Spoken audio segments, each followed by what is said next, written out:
চাওক, নগাঁও যথেষ্ট এখন ডাঙৰ জিলা আৰু ইয়াত চহৰ কেন্দ্ৰিক সকলোকেইটা মানুহ হয়।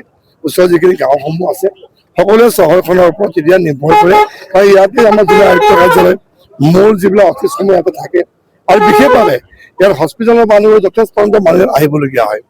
যেতিয়া গাঁৱৰ পৰা যেতিয়া চহৰলৈ আহে এতিয়া কোনোবাই হয়তো টেম্পত আহিবলগীয়া হয়, ই ৰিক্সাত আহিবলগীয়া হয়, যথেষ্ট ভাড়া ভৰিবলগীয়া হয়।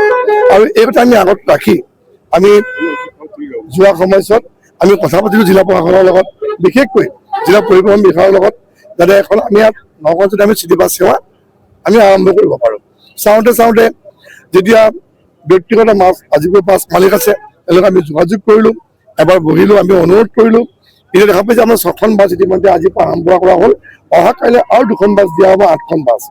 ইয়াত আমি ওচৰৰ যিখিনি আমাৰ গাঁও আছে, যিবোৰ পুৰণি গুদাম, বেবেজীয়া, কামপুৰ, কঠীয়াতলী সমূহ গাঁও আমি চহৰৰ লগত আমি সংযোগ কৰিম।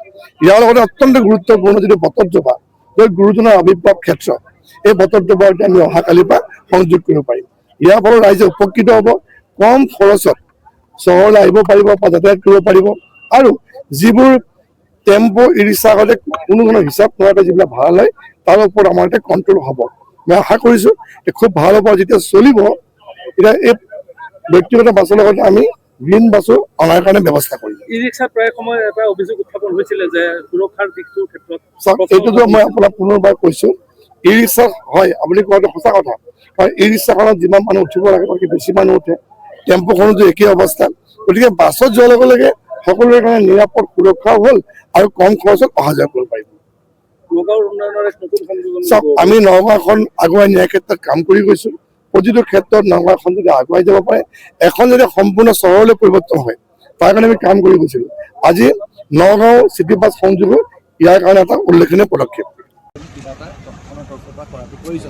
সেই তাৰ বাবে আৰু অকল সেই তাৰ বাবেই নহয়, এটা দামৰ ক্ষেত্ৰত কিমান ভাড়া ল'ব, এতিয়া ধৰি লওক কেতিয়াবা কোনোবা সময়ত মন গ'লে যাব, মন নগ'লে নাযাব, যি মন যায় সেই ভাড়াটো ল'ব। সকলোৱে কৰে বুলি মই নকওঁ, কিন্তু যিসকলে কৰে, এতিয়া আমাৰ মহিলাসকল আছে, গধূলি এগৰাকী মহিলা যদি ক'ৰবালৈ যাবলগীয়া হয় তেওঁ বহুত অসুবিধা হয়, আৰু সেই মহিলাখিনি সেইখিনি কথা আমাৰ আগত আহি পেলাই ব্যক্ত কৰেহি।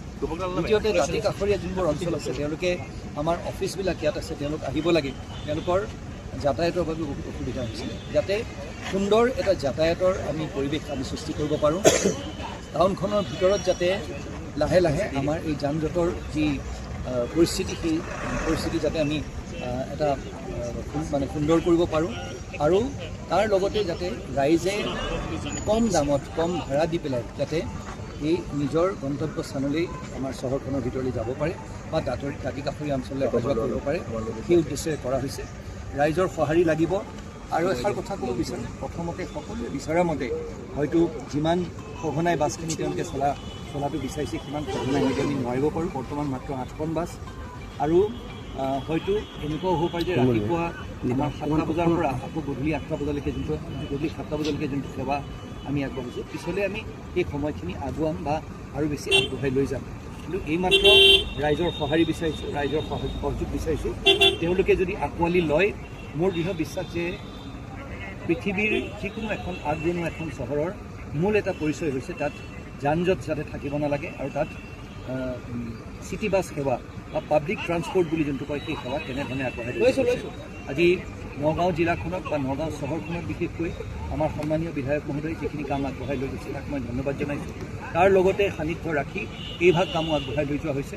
মোৰ দৃঢ় বিশ্বাস যে এইভাগ কামে সুন্দৰকৈ ৰাইজক উপকৃত কৰিব আৰু নগাঁৱৰ এটা কথা, গুৱাহাটী মহানগৰীৰ পিছত বাহিৰৰ টাউন হিচাপে নগাঁৱৰ প্ৰথম হ'ব চাগে চিটি বাছ সেৱা আৰম্ভ কৰা। মোৰ তেনেকুৱা নহয়, ডিব্ৰুগড়ত এসময়ত আছিলে, ডিব্ৰুগড়ত আছিলে, বৰ্তমান আছেনে নাই মই নাজানো, কিন্তু আমি যেতিয়া পঢ়ি আছিলোঁ তেতিয়া ডিব্ৰুগড়ত কিন্তু আছিলে। এতিয়া নগাঁৱৰ প্ৰথম নগাঁও বুলি ক'ব পাৰি। মই নজনাকৈ সেইটো ক'লে ভুল হ'ব, কিন্তু প্ৰথম কেইখনমানৰ ভিতৰত এখন বুলি ক'লে ভুল নহ'ব। ঠিক আছে।